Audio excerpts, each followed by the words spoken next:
Hello friends, this is Anchal and today I'm going to tell you something very interesting about special categories of verb. जैसा कि आप सबको पता है कि वर्ब का एक इंपॉर्टेंट पार्ट आप ऑलरेडी पढ़ चुके हो जिसमें हम कहते हैं subject verb agreement. Subject verb agreement से रिलेटेड जो भी चीज था, जो भी इंपॉर्टेंट था, वो हमने आपको पढ़ाया था मंडे और ट्यूसडे को, राइट? उसके अलावा या ट्यूसडे और वेंसडे को रादर, राइट, हमने पढ़ाया था आपको. उसके अलावा आपको कंडीशनल सेंटेंसेस के बारे में भी बताया था और आपके मेन वर्ब्स को किस तरह से कहाँ पे यूज किया जाता है ये भी हमने आपको डिफाइन किया हुआ है, राइट? जब हमने आपको ये सब कुछ डिफाइन किया हुआ है, the only thing that is left is special categories of verb.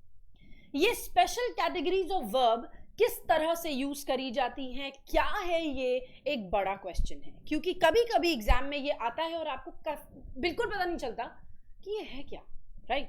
या फिर आपको समझ में नहीं आता कि इसको यूज कैसे करें, right?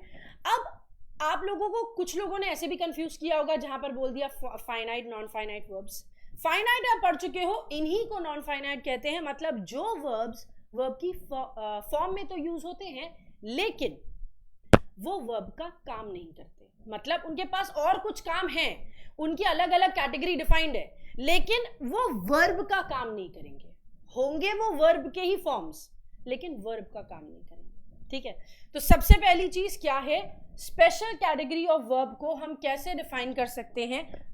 To be very frank and simple, क्या कह सकते हो आप? हम ये कहेंगे फॉर्म्स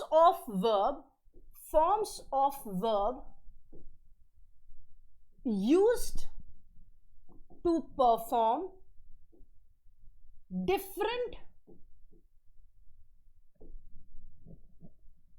function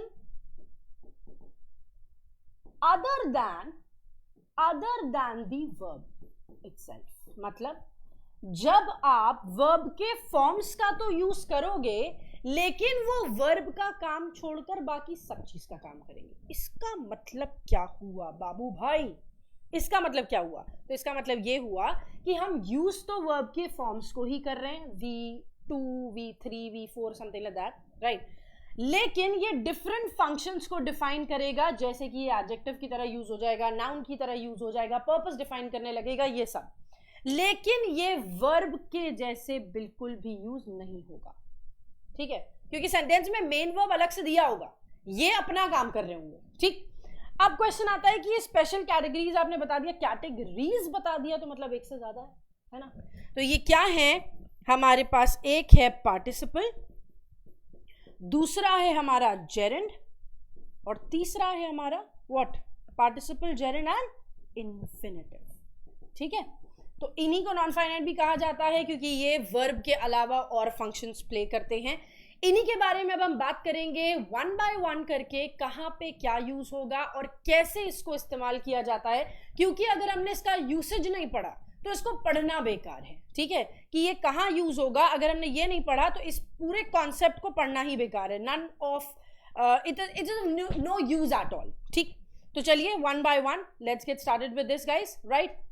ओके, तो सबसे पहली कंडीशन आई थिंक हम पढ़ेंगे पार्टिसिपल से रिलेटेड, ठीक है? तो पार्टिसिपल से रिलेटेड पढ़ने से पहले ये सबसे पहले हर स्टेटमेंट में हम लिख देंगे क्या? Never used as main verb. ये मेन वर्ब की तरह तो किसी हालत में यूज नहीं होने वाला. अब ये अगर मेन वर्ब की तरह यूज नहीं होगा तो कैसे यूज करोगे? ये होते वर्ब की थर्ड फॉर्म और वर्ब की फोर्थ फॉर्म ही है, मतलब आईएनजी फॉर्म ही है. लेकिन अगर हमने इसको मेन वर्ब की तरह यूज नहीं किया तो उसका क्या यूसेज रह जाएगा? अब हम बताते हैं इसका क्या यूसेज रह जाएगा. वर्ब की थर्ड फॉर्म और fourth form used as an adjective. मतलब जब आप इनको एक एडजेक्टिव की तरह यूज करेंगे, होगा यही वर्ब का फॉर्म ही, लेकिन यूज एडजेक्टिव की तरह हो रहा होगा, तभी आप इसे क्या कहते हो? पार्टिसिपल कहते हैं, ठीक है? तभी आप इसे क्या कहते हैं? पार्टिसिपल कहते हैं.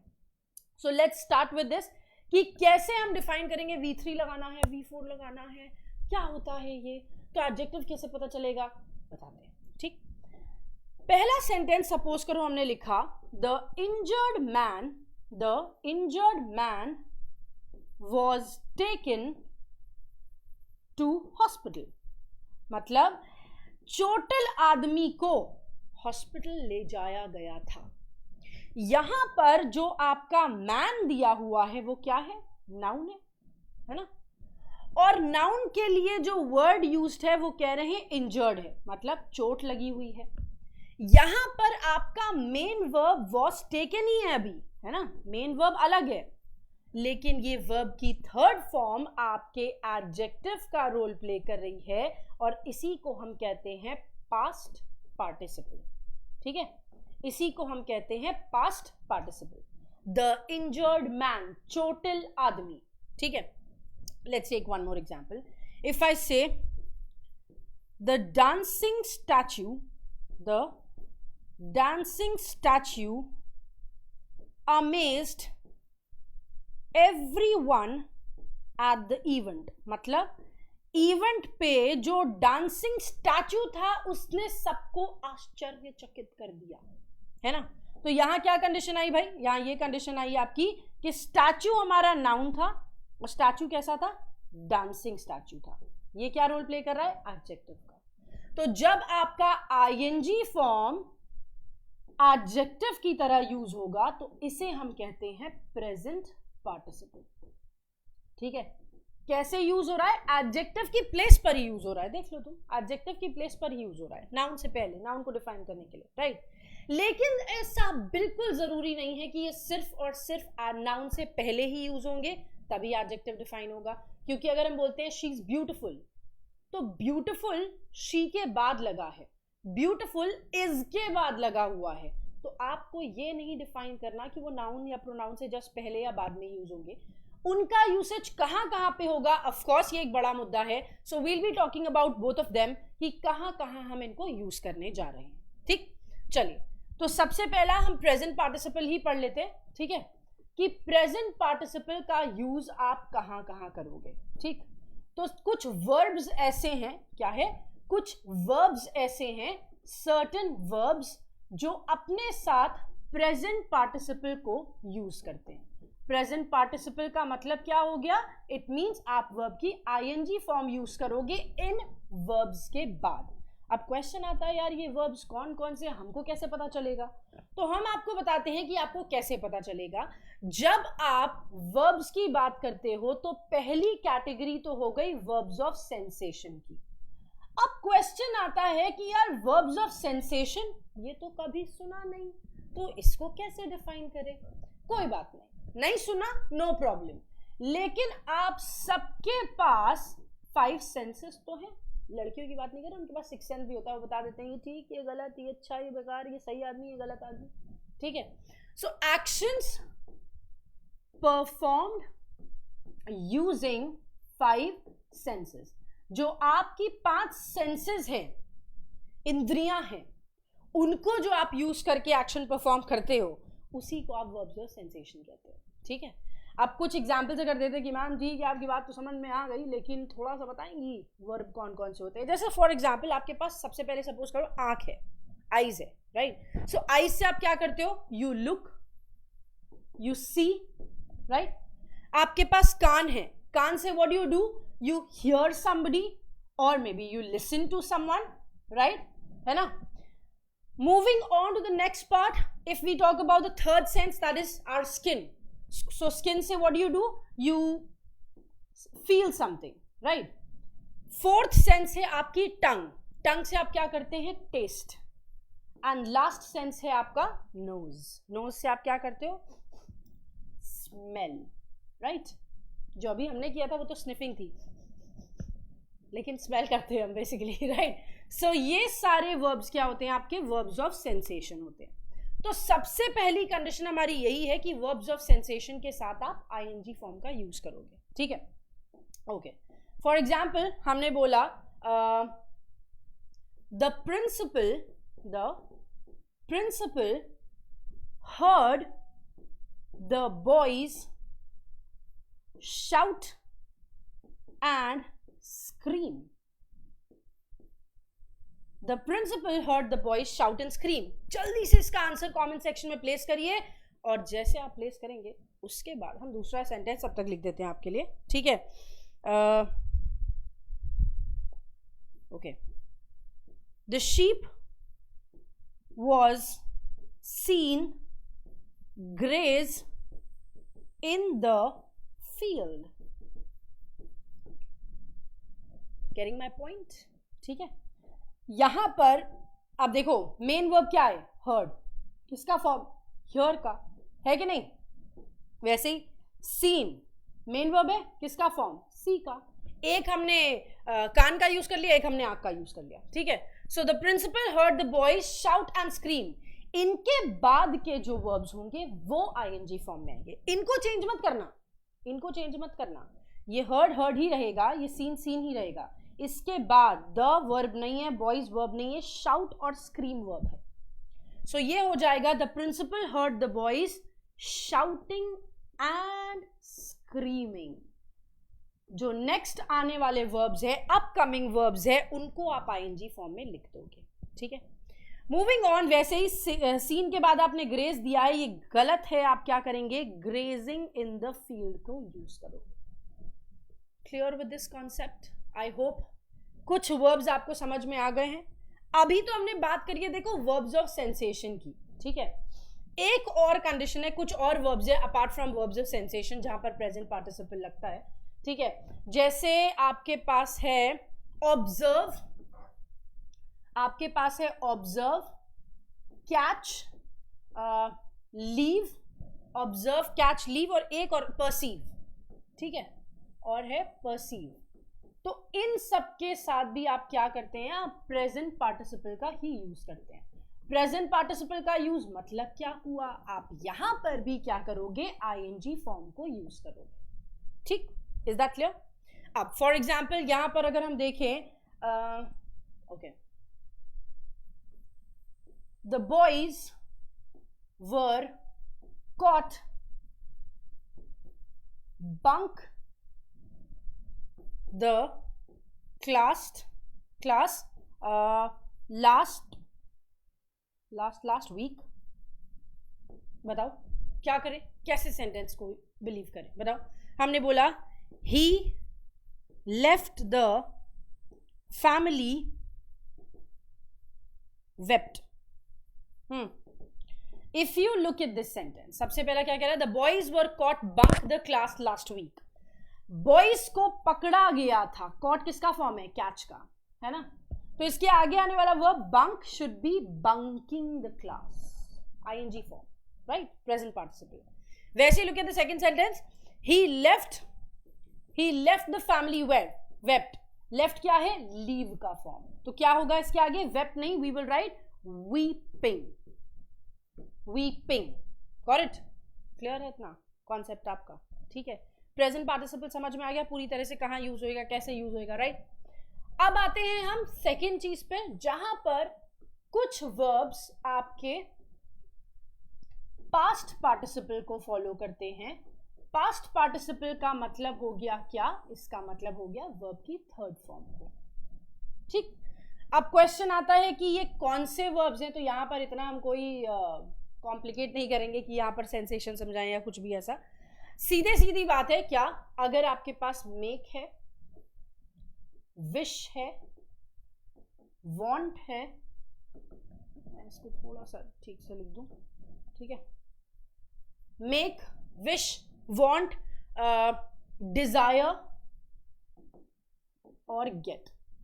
ठीक है, इनके बाद जो भी आप यूज करते हैं, that all of that comes under what? Verb की सेकेंड फॉर्म के अंतर्गत ये सब आते हैं. ठीक है, is that clear? Now let's talk about this. हमने यहां पर क्या कहा है? अगर हमने बोला आई have got an alcohol addict friend. भैया बिल्कुल गलत बात है. ये तो वास्तविकता में भी गलत बात है और सेंटेंस में भी गलत बात है ना? सो यहां पर क्या होगा? आई have got an alcohol addict friend. Of course ये सेंटेंस आपका बिल्कुल गलत है. क्यों? क्योंकि आप यहां क्या लगाएंगे? गॉट. गॉट है गेट का फॉर्म. इसके बाद वाला जो वर्ब है वो वर्ब की थर्ड फॉर्म एडिक्टेड में होना चाहिए. ठीक है, so I have got an alcohol addicted friend, not addict friend. ठीक है, क्लियर है? ठीक, ओके। वैसे पता है हैव, हैज, हैड के बाद भी जो यूज होता है, हैज, हैव, हैड के बाद जो V3 यूज होती है, इसको भी पास्ट पार्टिसिपल ही कहा जाता है। वैसे तो वर्ब की थर्ड फॉर्म को पास्ट पार्टिसिपल कह के ही रेफर करते हैं। ठीक है, समझ में आई बात? So this is what it is about present participle, past participle और all together the whole participle. ठीक है, moving on to the next one. अब चले हम दूसरे पार्ट पे, and that is our gerund. ठीक, जेरेंड का क्या मतलब है? जेरेंड होता है वर्ब, अगेन हम ये लिख दें, डिस्क्लोजर है कि never used as main verb. ठीक है, ये मेन वर्ब की तरह कभी भी सेंटेंस में यूज नहीं होगा, इसके अलावा मेन वर्ब सेंटेंस में हमेशा दिया गया होगा। ठीक है, तो ये होता क्या है?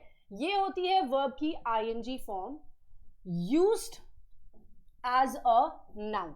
ठीक है, नाउन की तरह यूज होगा, चाहे सेंटेंस के सब्जेक्ट के तौर पर या फिर सेंटेंस में एक ऑब्जेक्ट के तौर पर, लेकिन होगा ये नाउन के जैसे यूज। फॉर एग्जाम्पल हमने बोला swimming is a great exercise. यहां पर कोई आपको स्विमिंग करने के लिए कह नहीं रहा है, nobody is asking you to swim, है ना? Swimming is a great exercise, यहां पर कोई स्विमिंग करने के लिए नहीं कह रहा है। यहां पर एक एक्टिविटी का नाम लिखा गया है, एक्टिविटीज नेम। यहां पर बस एक एक्टिविटी का नाम लिखा गया है, एंड दैट इज वाई हम इसे क्या कहते हैं? जेरेंड कहते हैं। ठीक है, हमने बोला शी लव्स डांसिंग। तो यहां पर डांस करने को कोई नहीं कह रहा है, यहां पर बस इतना कह रहे हैं कि उसको डांसिंग नाम की जो एक्टिविटी है वो बहुत पसंद है, एक्टिविटीज नेम। राइट, तो अगर आप किसी का नाम चाहे एक सब्जेक्ट के आईएनजी फॉर्म को अगर आप सब्जेक्ट के तौर पर या फिर ऑब्जेक्ट के तौर पर यूज करते हो as a noun, that's what we mean by gerund. इसी को हम जेरेंड कहते हैं। यहाँ पर कोई काम करने को नहीं बोलेगा, लेकिन ज्यादातर करके इसमें आपको डिफाइन करना होगा किसी भी एक्टिविटी का नाम। ठीक है, ओके। तो जेरेंड से रिलेटेड हमारे पास 3 कंडीशंस हैं, we'll be talking about them one by one. ठीक है, सबसे पहली कंडीशन हमारी जेरेंड की ये है, अगर कभी भी आपको इससे पहले कोई नाउन या फिर प्रोनाउन लगाना होगा, ठीक है, नाउन या प्रोनाउन लगाना होगा जेरेंड से पहले, तो ध्यान रहे कि ये नाउन और प्रोनाउन पोजेसिव केस में होने चाहिए। अब नाउन का पोजेसिव केस कैसे बनेगा भाई? इसके साथ अपोस्ट्रोफी या अपोस्ट्रोफी एस ऐड करके। ठीक है, और प्रोनाउन का पोजेसिव कैसे बनेगा? हाँ, प्रोनाउन का पोजेसिव बनाने की जरूरत ही नहीं, प्रोनाउन का पोजेसिव केस तो होता ही है ना, चाहे इसकी बात करो चाहे इसकी बात करो, प्रोनाउन का पोजेसिव केस होता ही है। जैसे हो गया my, your, our, his, her, its और देयर। ठीक, कुछ एग्जाम्पल्स देख लेते हैं ताकि आपको ये कॉन्सेप्ट समझ में आ जाए, because that's very important to understand the concept. Right, चलिए, तो हमने क्या बात करी है यहां पर? हमने बात करी है कि my father doesn't mind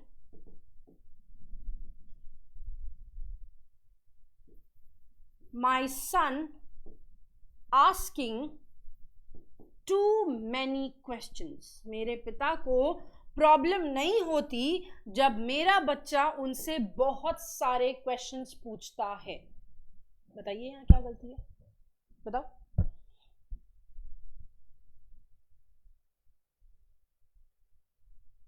yes,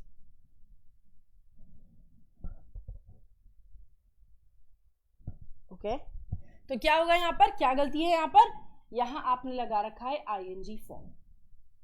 ING form से पहले आपने यूज किया है सन, तो सन के साथ आपको क्या करना पड़ेगा? You will have to use an apostrophe here. ठीक है, so my father doesn't mind my son's asking too many questions. इस सेंटेंस को आप कुछ इस तरह से अगर लिखें, my father doesn't mind me asking too many questions, तो भी आप क्या करोगे? तो भी आपको आस्किंग से पहले इसे चेंज करके माय करना पड़ेगा। क्यों? क्योंकि चाहे प्रोनाउन हो चाहे नाउन, चाहिए हमको पोजेसिव केस ही, है ना, चाहिए हमको possessive case, right. So make sure आप जो भी आईएनजी फॉर्म से पहले वाला सब्जेक्ट है उसको उसके अकॉर्डिंग चेंज करें पोजेसिव केस ऑफ प्रोनाउन या पोजेसिव केस ऑफ नाउन के साथ, ठीक है। ये तो थी हमारी पहली कंडीशन, ठीक। आते हैं हम दूसरी कंडीशन पर जो अगेन रिलेटेड जेरेंड से ही है। कुछ ऐसे इंपॉर्टेंट वर्ब्स हैं, सर्टेन वर्ब्स जो कि फॉलो करते हैं जेरेंड को, दैट मींस वर्ब की आईएनजी फॉर्म को, ठीक है। कौन कौन से वर्ब्स के बाद आप जेरेंड लगाते हो?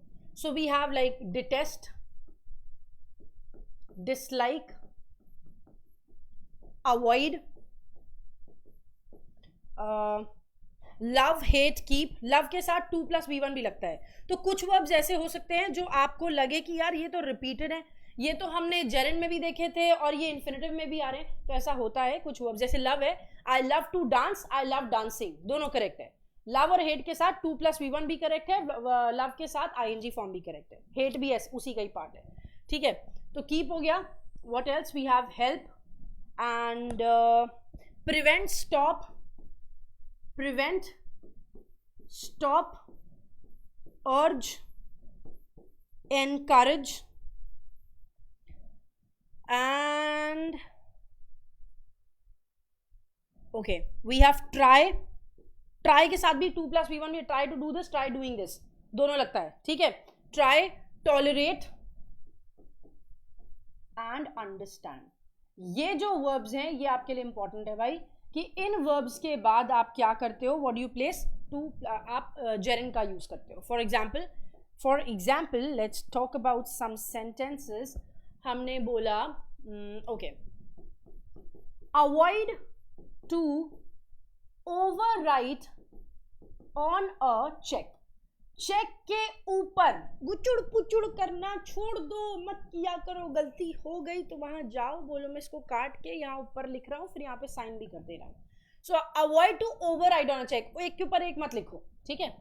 जब आपने अवॉइड लिखा तो अवॉइड नहीं चेंज होएगा, अवॉइड के बाद वाला वर्ड, अवॉइड टू ओवरराइट नहीं, आप क्या लगाओगे, avoid overwriting on a check. इन वर्ब्स के बाद वाला वर्ब, ठीक है। इन वर्ब्स के बाद वाला वर्ब जो होगा वो आपको आईएनजी फॉर्म में यूज करना है, ठीक है। हमने एक सेंटेंस और ले लें। सपोज करो हमने लिखा the guard prevents the children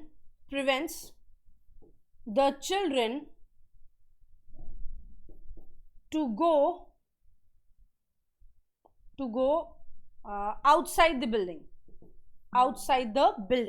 मतलब गार्ड रोकता है बच्चों को बाहर जाने से, बिल्डिंग के बाहर जाने से, right. So the guard prevents the children to go outside the building. आपने लगाया प्रिवेंट्स के बाद द वर्ब नहीं है, चिल्ड्रन वर्ब नहीं है, टू गो वर्ब है, तो ये हो जाएगा आपका गोइंग। क्यों हो रहा है ये going? Just because of prevents, जो कि यहाँ लिखा हुआ है, ठीक है। इन वर्ब्स के बाद भी आप क्या करते हो, स्ट्रेट अवे जेरेंड का यूज करते हो, बिना किसी कंफ्यूजन के, बिना किसी प्रॉब्लम के, ठीक। अब इसके अलावा एक और कंडीशन है इससे रिलेटेड, कि कुछ सर्टेन फ्रेजेस। अच्छा, बताने से पहले हम ये पूछ लें आपसे, बहुत सारे लोगों को ये कंफ्यूजन होता होगा ना कि टू के बाद वर्ब की फर्स्ट फॉर्म तो सुना है, लेकिन टू के बाद आईएनजी फॉर्म कैसे लग जाती है, ये क्यों नहीं समझ में आता? नहीं समझ में आता, कोई बात नहीं, ये आज समझ में आएगा, ठीक है।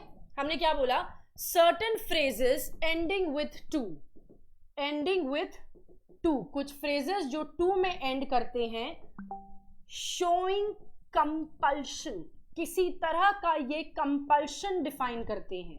तो इन ऐसे फ्रेजेस के बाद आप क्या करते हो, आप वर्ब की फर्स्ट फॉर्म को ना यूज करके आप वर्ब की आईएनजी फॉर्म को यूज करते हैं, ठीक है।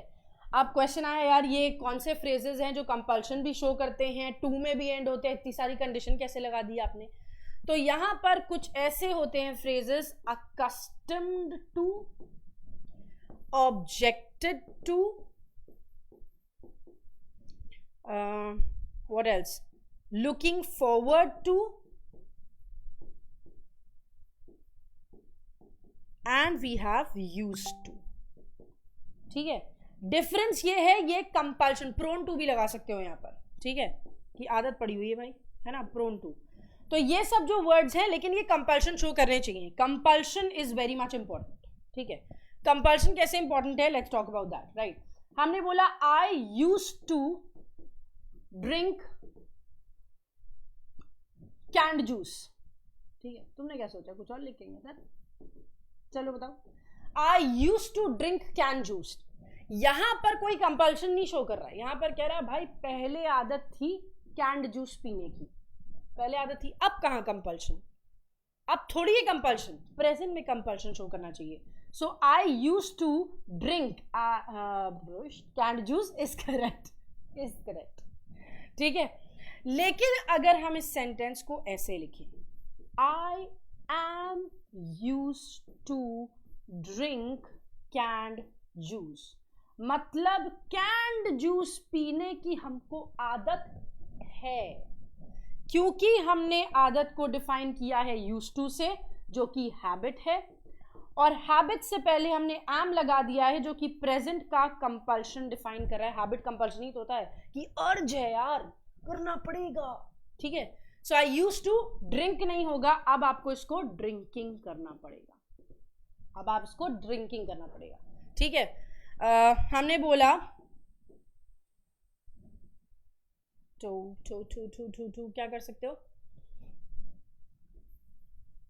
She is accustomed to abusing others, मतलब कि उसको आदत पड़ी हुई है भैया, वो गाली वाली देती रहती है ना. accustomed to की आदत पड़ी हुई है, इसलिए आपने abusing वर्ड का यूज किया. ये ध्यान रखना. और एक छोटी सी ट्रिक अगर बता दें तो इन फ्रेजेस से पहले आपको एक हेल्पिंग वर्ब मिलेगा, इन फ्रेजेस से पहले आपको एक हेल्पिंग वर्ब मिलेगा, तब आप टू के बाद आईएनजी फॉर्म लगाओगे. ये एक छोटी सी ट्रिक है, बट ये मैक्सिमम जगह काम करती है, 99% काम करती है, 1% कहीं कहीं रह जाती है, बट स्टिल ये तो हर जगह काम करेगा कि कंपल्शन भी शो करे, ठीक है, और ये टू से भी एंड हो, और कंपल्शन प्रेजेंट से रिलेटेड होना चाहिए. ठीक है, ये सब शो करेगा, तो आप इसको ये इस तरह से डिफाइन कर सकते हो. ठीक है, ओके.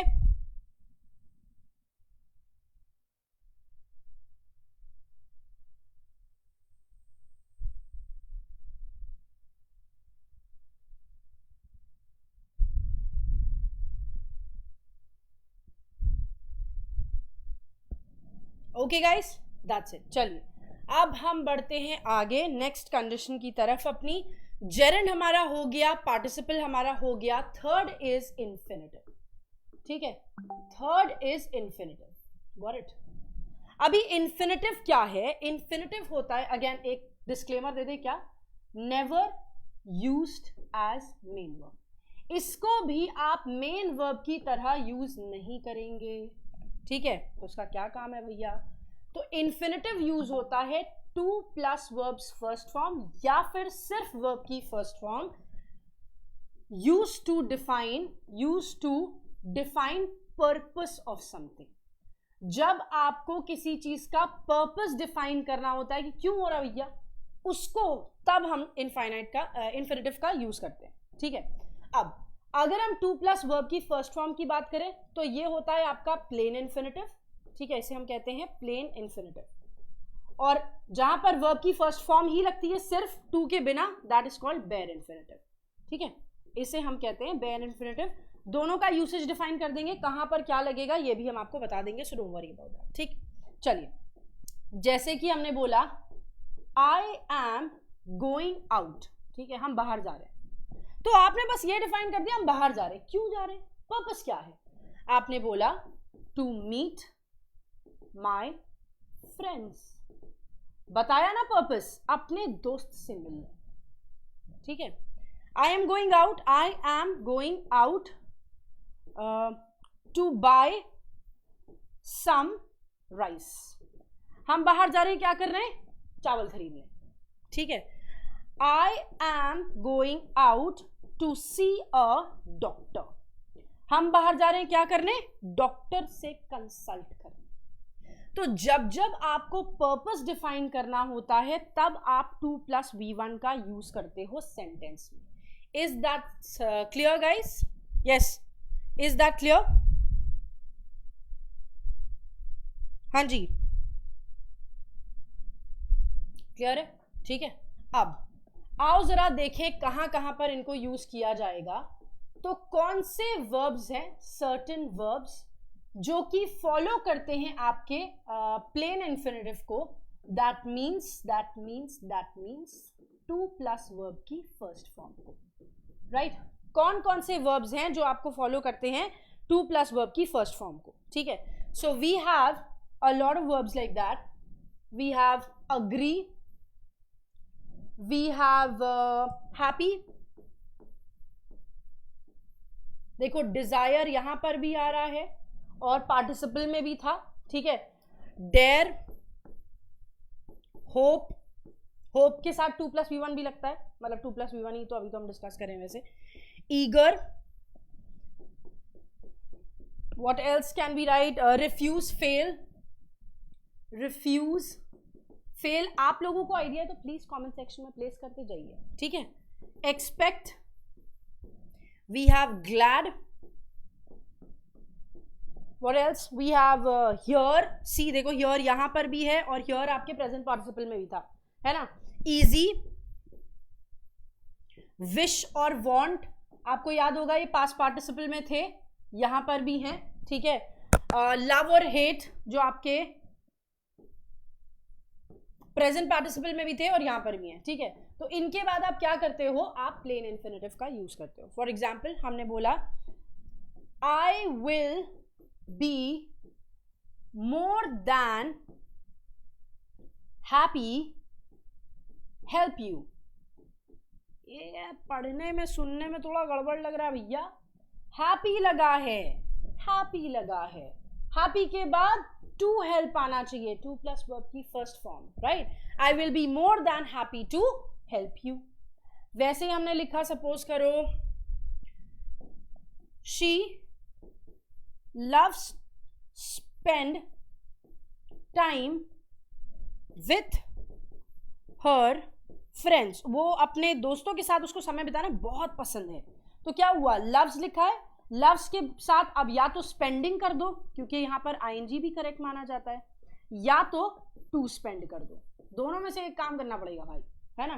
क्योंकि लव के बाद या तो प्लेन इन्फिनिटिव या तो लव के बाद ing फॉर्म का यूज किया जाता है, ठीक है।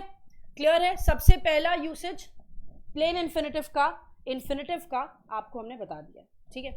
Now let me tell you something about bare infinitive, कि कौन से वर्ड्स हैं, कुछ वर्ड्स प्लस फ्रेजेस भी लगा दे रहे हैं साथ में, ठीक है। कुछ वर्ड्स और फ्रेजेस हैं जो फॉलो करते हैं अपने साथ बेयर इन्फिनिटिव को।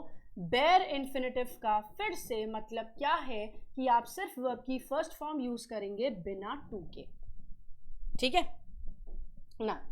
If we talk about these verbs and phrases, we have let, bid, make, we have know, help, help यहां पर भी है, देखो प्लेन में भी था, यहां पर भी है, ठीक है। Feel, we have hear, watch, see, here, watch, see, we have would better, ये आपके phrases हैं, ठीक है। would better, we have had better, would rather, had better, और we have would rather, ये सब phrases हैं जिनके बाद आप लगा सकते हो, ठीक है। as soon, sooner than, as soon, we have sooner than etcetera, ठीक है। बहुत सारे बता दिए हमने, तो ये मतलब कॉमनली यूज यही है बेसिकली, ये एक बार देख सकते हो इनको, ठीक है। सो सपोज करो अगर हमने सेंटेंस लिखा कुछ ऐसा, do not let the children swim at the deep and, मतलब बच्चों को ज्यादा गहराई में मत जाने देना, ठीक है। सो आपने यहां क्या यूज किया है, लेट यूज किया है, लेट यूज किया है।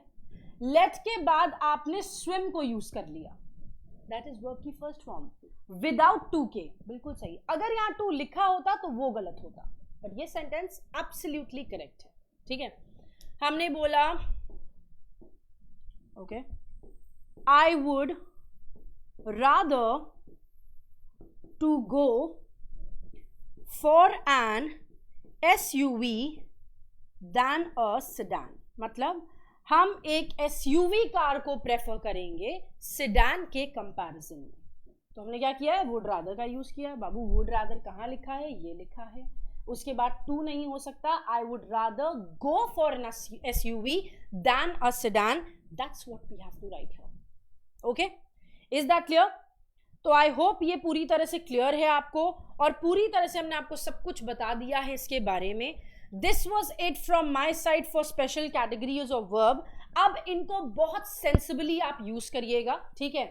टेक्स्ट बुक सुपर कोचिंग के बारे में आपको बता दें, it's a one stop solution for all the students, all the aspirants going in for banking examination, क्योंकि आपको मिलते हैं 20 video courses made by 15+ super teachers, जिसमें आपको various concepts, strategies, ways, patterns सिखाए जाते हैं जो भी आज तक एग्जाम में आ चुके हैं और जो आने वाले हैं।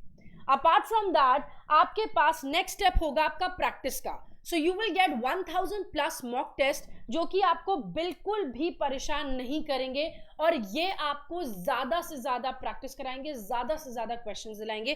परेशान इसलिए नहीं करेंगे क्योंकि इसमें फुल फ्लेज्ड सॉल्यूशन भी मिलेगा। इसके अलावा आपके रेफरेंस पर्पस के लिए 250+ नोट्स भी हैं, स्टडी नोट्स हैं, जिसमें आप रेफर भी कर सकते हैं, प्लस आप रिविजन भी कर सकते हैं, ठीक है। तो ये हो गई आपके कॉन्सेप्ट बिल्डिंग की बात, आपके प्रैक्टिस की बात, आपके रिविजन की बात, राइट। रही बात आपके और कॉन्सेप्ट्स की, देखो ऑब्वियसली हमारे पास 15+ सुपर टीचर्स हैं जिन्होंने आपका वो वीडियो कोर्सेज बनाए हैं, राइट। अपार्ट फ्रॉम दैट अब बात आई लाइव क्लास मिलेगी, ऑफ कोर्स यस, तभी तो वन स्टॉप सॉल्यूशन का है। 1-on-1 इंटरेक्शन होगा, डाउट सॉल्विंग सेशंस होंगे डेली लाइव क्लासेस के थ्रू हमारे एक्सपर्ट्स के साथ। रीजनिंग के लिए मिर्जा सर, करंट अफेयर्स के लिए चिराग सर, जनरल अवेयरनेस के लिए पुष्पाक सर, क्वांट के लिए सुमित सर और इंग्लिश के लिए Aditya sir will always be present for you, आपके सारे डाउट्स को कवर करने के लिए। और ये सब कुछ मिल रहा है आपको एक बहुत छोटे से कॉस्ट पे, एंड दैट इज 333, राइट। आप कोड इस्तेमाल करिएगा ANCHAL20, ताकि आपको मिल जाए 20% डिस्काउंट, और अभी तो आपको एक्सटेंडेड वारंटी भी मिल रही है, सो गो फॉर इट, ठीक है। Thank you so much for joining me guys, thank you so much. अगर आपको वीडियो अच्छी लगी है तो प्लीज लाइक करिएगा, शेयर करिएगा, और चैनल को सब्सक्राइब करना बिल्कुल भी मत भूलिएगा। चैनल सब्सक्राइब करेंगे तो ऐसी इंफॉर्मेटिव वीडियोस आपको और भी मिलती रहेंगी। मिलते हैं आपसे नेक्स्ट क्लास में, जहां पर हम पढ़ेंगे इससे रिलेटेड बहुत सारे नए नए questions. Thank you so much, bye bye and take care.